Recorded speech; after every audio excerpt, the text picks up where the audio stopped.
Sacramento's housing market has been going through some massive changes this last year. Inventory has finally begun to catch up to pre-pandemic levels, and while we were all thinking this would excite home buyers and get them back into the market, it seems like it just has not been enough. So we are seeing a huge change with a ton of homes hitting the market, but at the same time, prices are remaining relatively high and the stubborn interest rates are just not coming down. So today I'm going to put this all together and give you a full breakdown to show you exactly what's happening with the Sacramento housing market. What's changed, what's happening, and what's to come for the rest of 2025. Welcome back to the channel. I'm Sam Golovey, your Sacramento relocation guide. And today I'm going to give you an overview of the Sacramento housing market, what I've been seeing, the general pulse and sentiment in the market. But then I'm also going to approach it from an angle of you being a homeowner or a home buyer in this market and how to navigate the next couple months. Then I'm going to go more of a deep dive situation so you can know the data and the stats and what's exactly been happening over the last year here in Sacramento. All right, let's get into it. So what's been happening with the year so far? Well, early on this year, it almost felt like we had an early spring rush. A lot of the activity was starting to pick up. Buyers and sellers were now starting to have the conversation of getting into the market, which is very normal. But then later into spring, when we're talking about April, May, when things are really hot and heavy in the market, it seems like all the demand just got sucked out and buyers were just not as excited about getting into the market anymore. We're still having a lot of conversations with sellers and homeowners wanting to list their homes. And while we're seeing all those homes starting to hit the market, we weren't really seeing those buyers wanting to come out and actually move forward on homes like we usually see in the spring season. Now, don't get me wrong, many transactions were still taking place, but it seems like a lot of the buyers that were waiting just didn't come back into the market and they weren't really excited about buying anymore. Now, this lack of demand from buyers is really probably a variety of reasons. Overall economic outlook, interest rates still remaining high, even though they've kind of come down a little bit. They were still over that 6% mark, and I find that most people really want them to be in the 5s or lower, right? And so people were just kind of looking at the affordability challenges, plus insurances getting more and more expensive. So even though more homes were coming onto the market, I think buyers were just feeling a little bit defeated because prices weren't dropping like they wanted them to. Now, if you are someone who's looking to potentially sell in the next couple months, I'm going to be talking about how you can prepare as a seller in this market. Now, one thing, first of all, that's very important to note is that every neighborhood and area is responding differently. So even though we're talking about the overall pulse for Sacramento, each neighborhood is going to respond differently. Now, that being said, prices are also responding differently. So there's been some major adjustments, which I'll get into the numbers here in a little while, but prices are just not what they were before. So typically when you are valuing or pricing a home, you kind of see what's going on, what's selling around in your neighborhood, also known as comparable sales or comps. And one thing people do oftentimes is they kind of look back in the last years or two and see what's been selling. While the market's been changing so much over the last 12 months, I would say that you actually have to look to the more recent comparable sales in your neighborhood, stuff that's sold in the last 30 or 60 days and not really beyond that. Now, I know this can sometimes get difficult to find comparable sales, but the reason for the shorter time frame on when homes sold in your neighborhood is to really give you an accurate depiction and gauge of what people are paying for these homes in your neighborhood.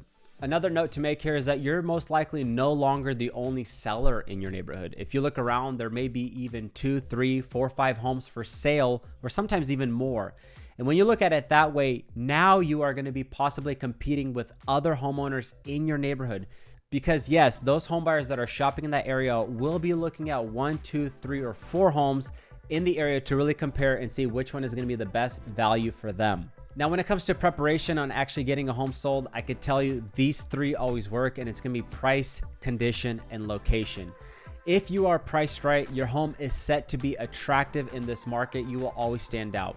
If the condition of the home is move-in ready or is a standout home, it will always attract attention. And of course, 3, location always sells in real estate. Now, one thing I would caution here is that when people sometimes go on the market, they're very tied to their price, or they're saying they're not going to go lower, or becoming a little bit stiff. But I would say to have a more strategic approach if you are going to be selling. Right now, it's normal to maybe get 1, possibly 2 offers on a home, and really not much more than that.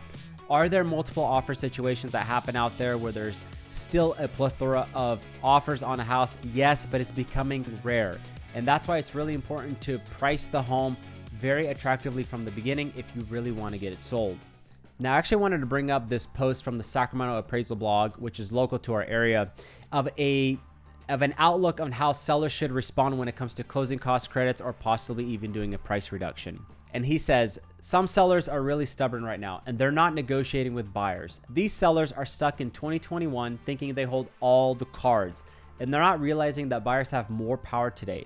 Over the past month, the average concession amount listed in MLS has been $9,168 or 1.6%.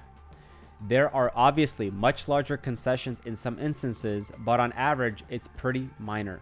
In short, some sellers are playing hardball and causing buyers to walk over a minor amount.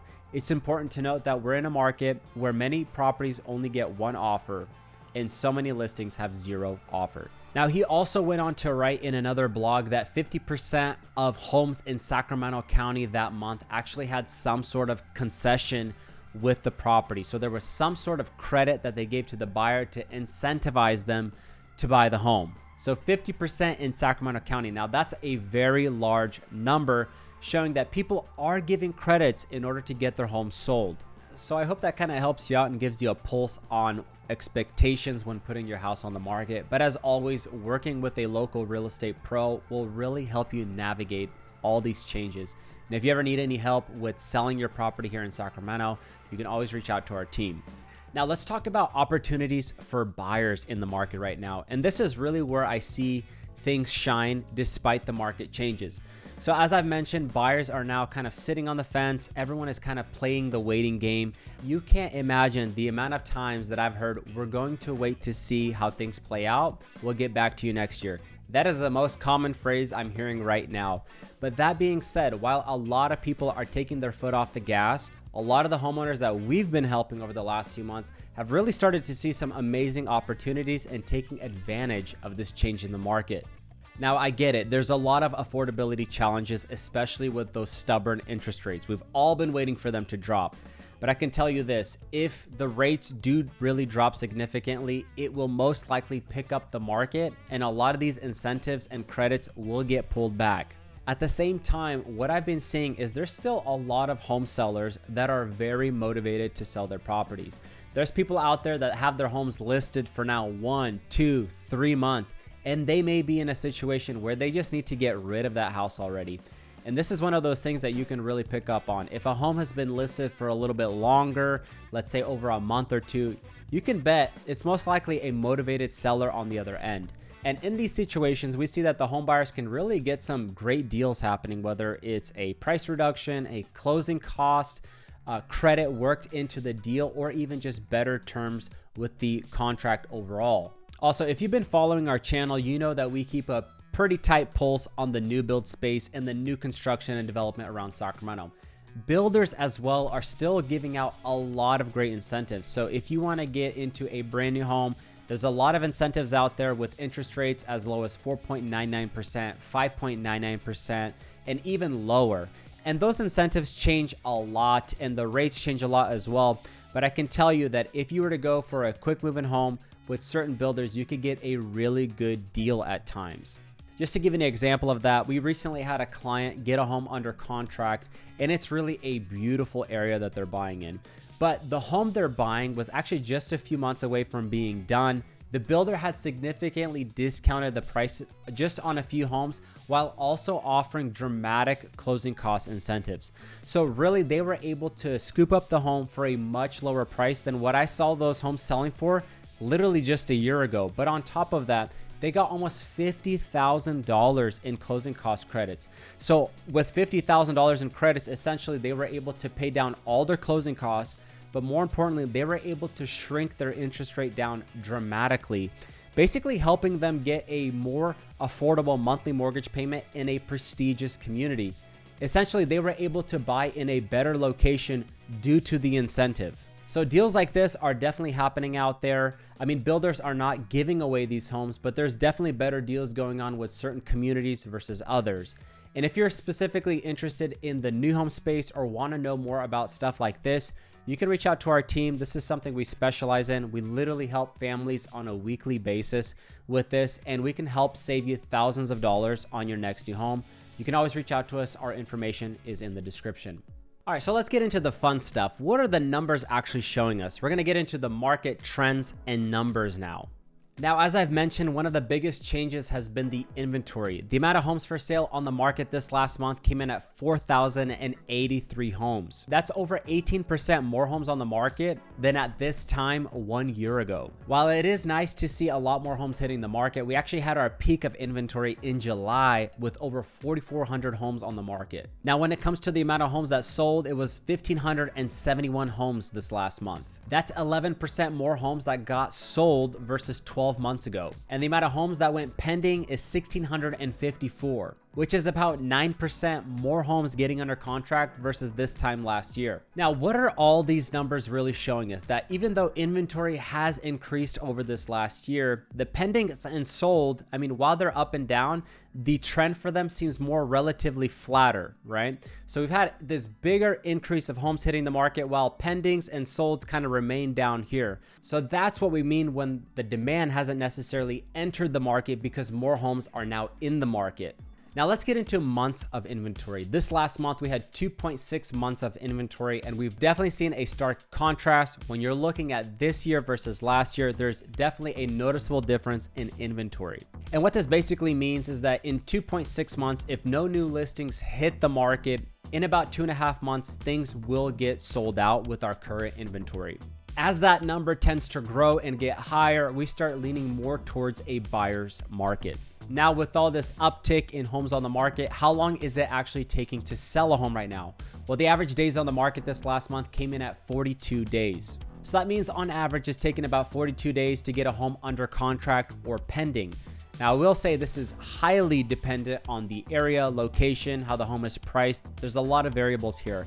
What I've seen personally is homes that are still really desirable, priced correctly, can still get under contract in the first week or less, while other homes could take 2 to 3 months to get sold or even to get a solid offer in place.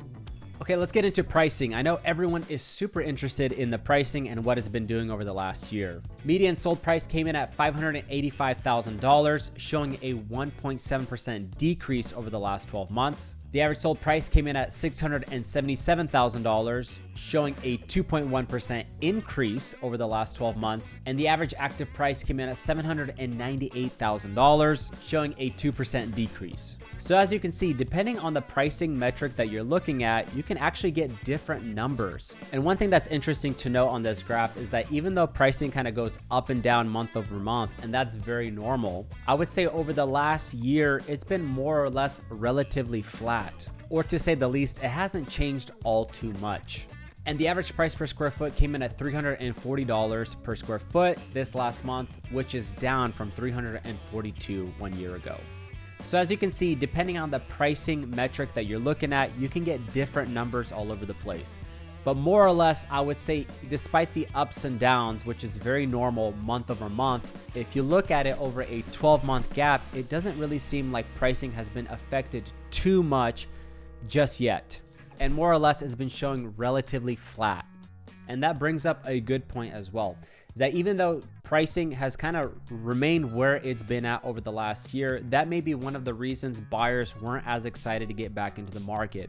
A lot of people do reach out to me and they've kind of been saying, yeah, we're waiting for prices to adjust. We're waiting for prices to adjust. But it seems like the real estate market keeps holding on for now. Now, on that token as well, you will see a lot of listings with price reductions on Redfin, Zillow, name your website.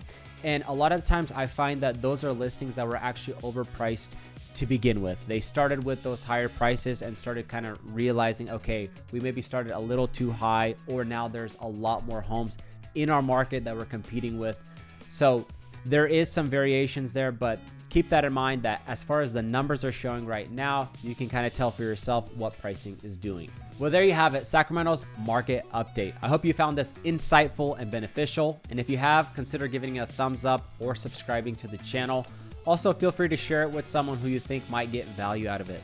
And if you're ever needing help buying or selling a home here in the Sacramento area, this is something we help people with on a weekly basis. Whether you're relocating because of a job transfer or you're local here in Sacramento, we'd be happy to help you out. You can always reach out to us. Our information is right there in the description. Thank you so much for watching. My name is Sam Golovey, and I'll see you on the next one.